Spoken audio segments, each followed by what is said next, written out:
Hi friends, welcome to my channel Priyan daily vlog. நம்ம இன்றைக்கி என்ன பார்க்க போகிறோன்னு பார்த்தீங்கன்னா, சிக்கன் குழம்பு பார்க்க போகிறோம். தேவையான பொருள் பார்த்தீங்கன்னா, 2 வெங்காயத்தை நீட்ட வாக்கில் அரிஞ்சு வச்சுருக்கேன். 3 தக்காளி நல்லா பொடிசாக அரிஞ்சு வச்சுருக்கேன். தாளிக்கிறதுக்கு பட்டை, கிராம்பு, ஏலக்காய், சோம்பு எடுத்து வச்சுருக்கேன். பேன் ஹீட் ஆனோடனே ஆயில் ஊற்றி ஆயில் சூடான பிறகு தாளிக்கிற பொருளை போட்டு தாளிச்சிட்டு வெங்காயத்தை சேர்த்து நல்லா வதக்குங்க.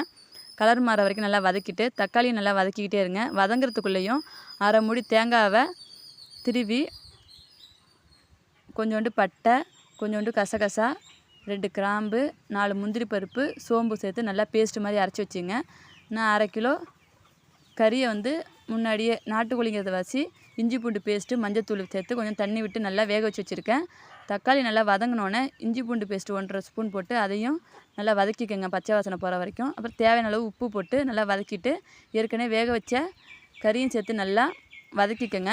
1/2 கிலோ கறி இருக்கும். நல்லா வதக்கிட்டு அதில் கொஞ்சோண்டு மஞ்சத்தூள், 2/2 ஸ்பூன் குழம்புத்தூள், 1 ஸ்பூன் சிக்கன் தூள் சேர்த்து நல்லா வதக்கிட்டு தண்ணி விட ஆரம்பிக்கும். அதிலே கொஞ்சம் நல்லா வேகும். நல்லா வதக்கிட்டு நம்ம வேக வச்ச தண்ணியை கீழே விட்டுறாதீங்க, இதிலே ஊற்றுங்க, நல்லா டேஸ்ட்டாக இருக்கும். நாட்டுக்கோழிங்கிறத வச்சு ஒன்றும் பிரச்சனை இல்லை.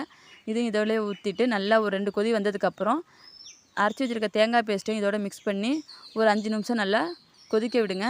இறக்க போகிற நேரத்தில் கொஞ்சோண்டு மல்லித்தலையை தூவி இறக்குனீங்கன்னா சுவையான சிக்கன் குழம்பு ரெடி. இது மாதிரி ட்ரை பண்ணி பாருங்கள். பிடிச்சிருந்தா லைக் பண்ணுங்கள், கமெண்ட் பண்ணுங்கள், ஷேர் பண்ணுங்கள். சப்ஸ்கிரைப் பண்ணாமல் வீடியோ பார்த்துட்ருக்கீங்க, சப்ஸ்கிரைப் பண்ணுங்கள். Okay, thank you.